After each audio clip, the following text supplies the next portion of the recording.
All right, glad to have you on our show, Dr. Biodun Adenipe. Good morning. Thank you for joining us. Thank you for having me. A very good morning to you. Good morning. Well, tackling the pressing development spending needs, containing public debt, and mobilizing tax revenues is a trilemma. The IMF says policymakers in sub-Saharan Africa must deal with to achieve sustainable growth. But let's look at Nigeria in the midst of all of these. Nigeria's debt sustainability has been an issue of discussion recently, with the federal government maintaining that Nigeria's debt is still within a sustainable threshold, supporting the reason for continuous borrowing, but also says the challenge is with revenue. How do you tie this with what the IMF is saying? Thank you so very much. Now, that really is the crux of the challenge of economic management in Nigeria. And it's not a recent phenomenon. I will take this back to about 11 years ago. And I was involved in a conversation on the presidential committee in October 2010. And the issue then was this tortuous relationship between our non-oil revenue and our recurrent spending. So the real challenge there is not so much as looking only at revenue, but what we do with the revenue. So the first point that we arrived at that committee was simply this, that as a government, the federal government of Nigeria needs to take a firm position in terms of the projected number of years when we want to equalize our non-oil revenue and recurrent spending. So if we do that, then we get out of the quagmire of our economy and, of course, federal government revenue always dependent on what we make from oil earnings. So that's the first thing I want to put out here. So we need to take a position on that and set for ourselves as a country, which means it doesn't matter which political party is in government, it doesn't matter who is the president, it is a national goal that we want to deliberately work towards. So now, that said, we then come back to this issue of tax revenue. Yes, in recent times, we've been all talking about revenue, that is non-revenue, tax revenue, GDP ratio, about 6%. Now, the government itself came out and said, we are projecting to get this to 15% in the next 5 years, all right? So if that now is the goal in terms of tax revenue ratio, the question is, where are the challenges? Why is it that tax revenue is not as high as it is supposed to be? Which in fact is the reform that IMF was pointing towards, that we need to do some reforms. And that means we must sit back and seriously address the gaps identified in our tax revenue, basket, let me put it that way. And there are a couple of issues, and I'm sure there are some of them you want me to also talk to. So but I think that is where the real conclusion is, tax reforms. Now, when we talk about, you talk about government now shifting grounds and, looking back to address this challenge. As an economist who has been monitoring the trend in this economy, what should the government put as a priority as it is now? All right, thank you very much for that. Now, I will make reference to two things. That number one, if the tax system is well designed, and that is the focus of reforms that the IMF is advising us to do, it should minimize the efficiency losses that are imposed by taxes, all right? So now, for that to happen, it means we must recognize where the inefficiencies are. Where are the leakages? Now, the way we also structure the tax system, does it motivate compliance? Does it also leave room for abuses on both sides of the divide? That is by the taxpayer and also by the administrator. That's the agency and its own operatives that actually go after the taxpayers to collect the money. So that means if there are efficiencies there, one thing we must put forward, and I've always advocated this, is that as much as possible, whatever we can automate in that process should not only be automated, not talking about it as we do now, but real automation. which means you minimize the scope for human intervention. But we've had cases where certain aspects of tax collection were automated, but they were not allowed to function. We get the taxpayer that should have done everything online still has to have an encounter with somebody in the office of the tax authorities. So we shouldn't be. Now, that is where the problem of leakages starts from. Then we've also had reports of instances where tax consultants are engaged, and when they go to the taxpayer's office or wherever they meet the taxpayer, what they do deliberately, and I want the government to take this very seriously because it's a reality. If you want to grow tax revenue, they deliberately put a very high tax bill before the taxpayer, which is far beyond what is statutorily expected to be paid, so that they can force the hand of the taxpayer to sit at the table and negotiate. What will you give to the tax consultant? What goes into government coffers? Of course, unfortunately, operatives of the tax authorities do the same thing. So in which case, leakages is beyond the use of the money. Now, the other side to it is any tax system that does not focus on creating public goods, and this is coming out of research of many decades all over the world, talking about the global tax system. So it's not peculiar to Nigeria. Wherever the tax system generates revenue and it is not used to create public good, also eventually results in leakages and inefficiency. So in which case then, the focus should be where are the leakages, how to address them. So and of course, going beyond that also, a large informal sector, which typically is associated with lower productivity, of course, reduced tax revenues, and even greater poverty and inequality. How do we bring them into the tax system? And I will recommend something here very quickly this morning. Now, we saw this happen in Lagos State when Fashola was governor of the state. How did this happen? The Lagos State government introduced what they call the minimum tax. And they made it very clear, we don't run after anybody to pay tax. But there are certain services you require from the government. When you come for such services, we request from you to show evidence of tax compliance. So if you don't have such evidence, it means you have to go to pay at least the minimum tax to start with, and immediately you pay that, you have been sunk into the tax basket. In which case, from then on, you will now be paying tax anyway. But the interesting thing there is to show you, a tax certificate.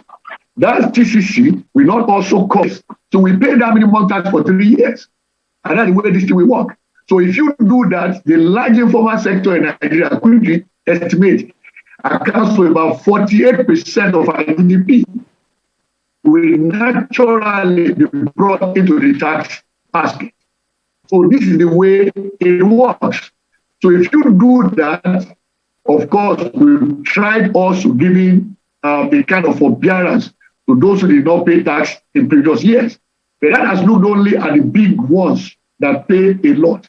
There are the smaller ones that we can still bring into the tax bracket.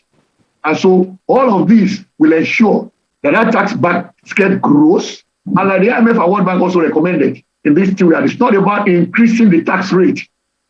And some of us have argued this over many years.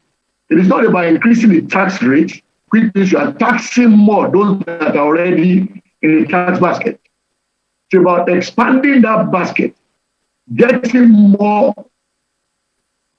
corporate entities and individuals into the basket so that you can swell the revenue. So that is the way it goes. And then the other one that I mentioned, creating public goods, which is a global phenomenon, is what do we do with the tax money? The moment government approaches the expenditure side,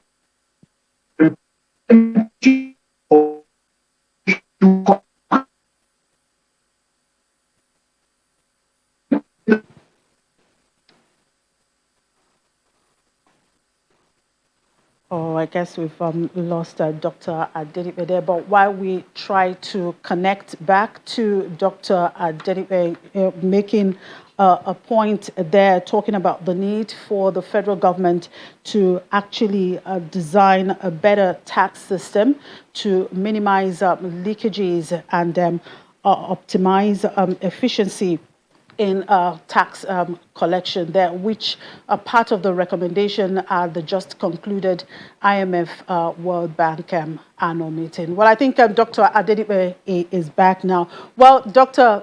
Adedipe, yes, you are advocating the need for us to actually design a better and workable tax system. Recently, of course, we there's this issue of who collects the VAT. Should it be the state? Should it be the federal government? I mean, these are all the issues that we are talking about here in increasing our revenue. What's your take on that?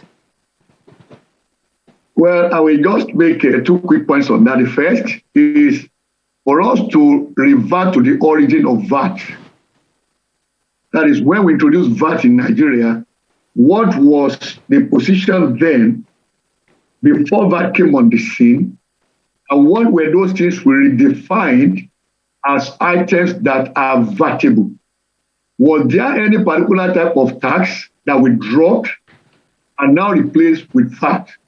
So with that sense of history, we know what VAT represents, and then we can now begin to look at how should that revenue be treated. Now, going beyond that also, we then go to the other side of it. And I'll say, even after the money comes in into the federal allocation account, how do we share the revenue?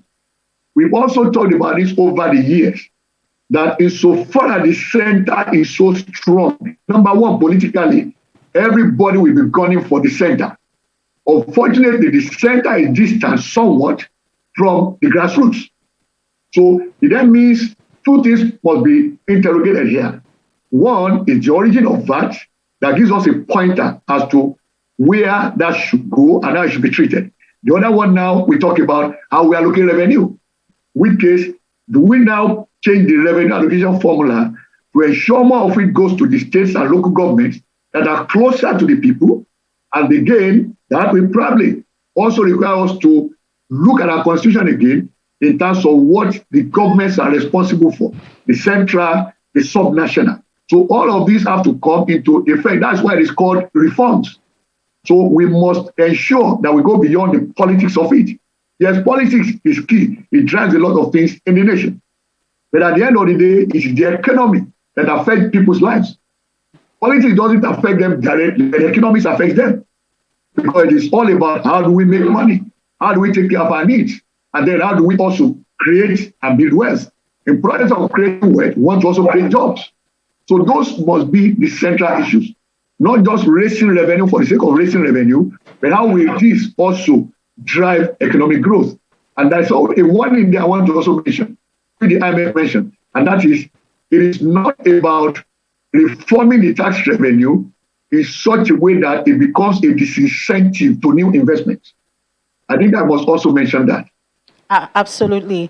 And of course, the issue of rising public debt is what the IMF is also calling that governments should actually watch. Now, let's look at the issue of debt to GDP. The DMO says Nigeria's debt to GDP is at 21.9%. That was in the second quarter of this year. However, according to the IMF Fiscal Monitor report, Nigeria's debt to GDP was at 35% as at 2020, and it's projected to rise to 35.7% this year and 42% in 2026. What's your take? Well, I doubt the ratio quoted by the IMF. And I say that with every sense of responsibility, because we see the same data that they see. They obtain the data from us. So how they arrive at 35%, I want to know. Because we know the GDP figure of Nigeria, and we know the debt stock of Nigeria. So it's a different thing entirely if we are talking about revenue to debt servicing ratio. That's a different thing entirely. So the position of sovereign debt is very straightforward. If government must borrow any single naira or dollar, and people often think sovereign debt is all about the foreign loans, there's also the domestic debt, all right? But my own position is that if we must borrow at all, it should be tied to projects. And then more importantly, and that connects to the subject of today, is to ensure that with Nigeria receives value for money, which means it's not just about borrowing for projects. That's a good start to it, that we don't borrow for any other purpose but projects. But those projects also, we must have them delivered at value for money. And that's why it is also important that we can actually move away from this controversy by adopting the public-private partnership model of infrastructure delivery. That will save the government the headache of being reminded over and over again that you are borrowing too much. And at the same time, we can achieve the issue of cost efficiency in delivery of infrastructure. We do appreciate your time this morning, Dr. Adedipe. Thank you very much for being on the show, and do have a great day. Thank you for having me. We enjoy your day. And as Nigeria seeks to achieve economic growth and sustainability, what role can the capital market play? That's our conversation after the break. Stay with us.